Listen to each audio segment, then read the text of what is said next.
रमा एकादशी।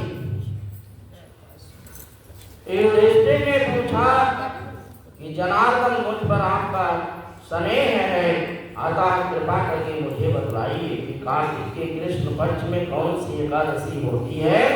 भगवान श्री कृष्ण बोले कि राजन, कार्तिक के अनुसार कृष्ण पक्ष में रमा नाम की विख्यात एक परम कल्याणमयी एकादशी होती है और यह परम उत्तम है और बड़े बड़े पापों को हरने वाली है। पूर्व काल में मुचकुंद नाम के विख्यात एक राजा थे और जो भगवान श्री विष्णु के भक्त और सत्य प्रतिज्ञा थे और अपने राज पर निष्ठ कंटक शासन करते रहते थे। और उन राजा के यहाँ नदियों में श्रेष्ठ चंद्रभागा और कन्या के रूप में उत्पन्न हुई। राजा ने चंद्रसेन कुमार शोभन के साथ उसका विवाह कर दिया। एक बार शोभन दशमी के दिन अपने ससुर के घर आए और उसी दिन समूचे नगर में पूर्ववत ढिढोरा पिटवाया गया कि एकादशी के दिन कोई भी भोजन ना करेगा। और ये सुन करके शोभन ने अपनी प्यारी पत्नी चंद्रभागा से कहा कि प्रिय, अब मुझे इस समय क्या करना चाहिए और इसकी शिक्षा दो। चंद्रभागा बोली कि प्रभु, मेरे पिता के घर पर एकादशी के दिन मनुष्य तो क्या कोई पालतू पशु आदि भी भोजन नहीं कर सकते। प्राणनाथ, यदि आप भोजन करेंगे तो आपकी बड़ी निंदा होगी। इस प्रकार मन में विचार करके आपने चित्त को दृढ़ कीजिए। शोभन ने कहा कि प्रिय, तुम्हारा कहना सत्य है, मैं भी उपवास करूंगा। देव का जैसा विधान है वैसा ही होगा। श्री भगवान कृष्ण कहते हैं कि इस प्रकार दृढ़ निश्चय करके शोभन ने व्रत के नियम का पालन किया। केंद्र से रोते होते हुए उसका प्राण प्रणाम तो हो गया और राजा मुचकंद ने शोभन का राजोचित दाह संस्कार कराया। चंद्रभागा भी पति का परलोकी कर्म करके पिता के घर पर रहने नित श्रेष्ठ उधर शोभन इस व्रत के प्रभाव से मंत्राचल के शिखर पर बसे हुए परम रमणीय देवपुर को प्राप्त हुए और महाशोभन की कुबेर की भांति शोभा पाने लगे। बोलिए श्री नारायण भगवान। एक बार राजा मुचकुंद के नगरवासी विख्यात ब्राह्मण सोम शर्मा तीर्थ यात्रा के प्रसंग में समूचे हुए और मंत्राचल पर्वत पर गए और जहां उन्हें शोभन दिखाई दी। राजा के दामाद को पहचान करके वह उनके समीप गए और शोभन भी उस समय द्वितीय श्रेष्ठ शोभा शर्मा को आया हुआ देख करके शीघ्र ही आसन से उठ खड़े हुए और उन्हें प्रणाम किया। फिर क्रमशः आपने ससुर राजा मुचकुंद, प्रिय पत्नी चंद्रभागा तथा समस्त नगर का कुशल क्षेम पूछा।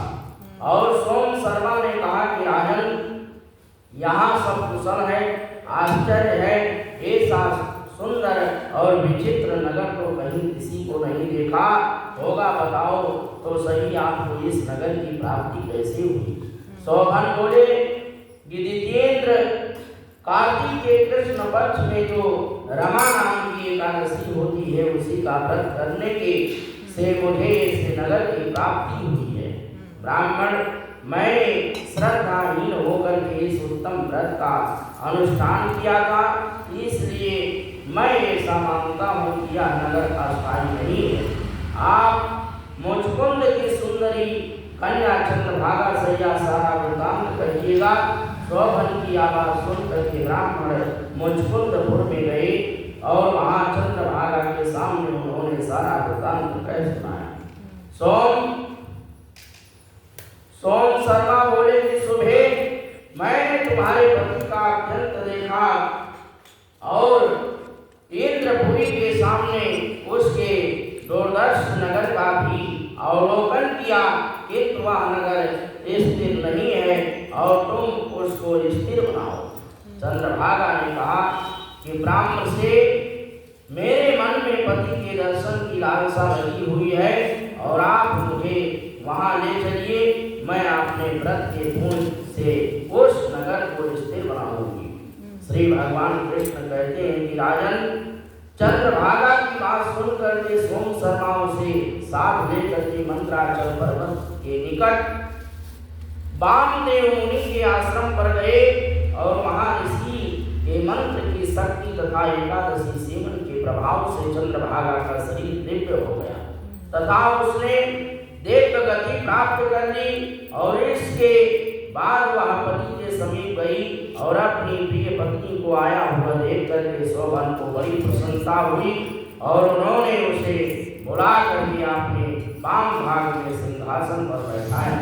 तदंतर चंद्रभागा ने अपने प्रियतम को यह प्रिय वचन कहा कि नाथ, मैं हित की बात कहती हूँ, सुनिए। जब मैं 8 वर्ष से अधिक उम्र की हो गई तब से लेकर के आज तक मेरे द्वारा की हुई एकादशी व्रत से जो पुण्य संचित हुआ है उसके प्रभाव से यह नगर कल्प के अंत तक स्थिर रहेगा और तथा सब प्रकार के मनोवांछित वैभव और समृद्धशाली रहेगा। निपश्रेष्ठ इस प्रकार महाव्रत के प्रभाव से चंद्रभागा दिव्य भोग, दिव्य रूप से और दिव्य आरामों से, आभूषणों से अपने पति के साथ मंत्राचल के शिखर पर विहार कर रहे। राजन, मैंने तुम्हारे समक्ष रमा नामक एकादशी का वर्णन किया है और यह चिंतामणि तथा कामधेनु के समान सब मनोरथों को पूरा करने वाली है। बोलिए श्री नारायण भगवान की, श्री सच्चिदानंद भगवान की।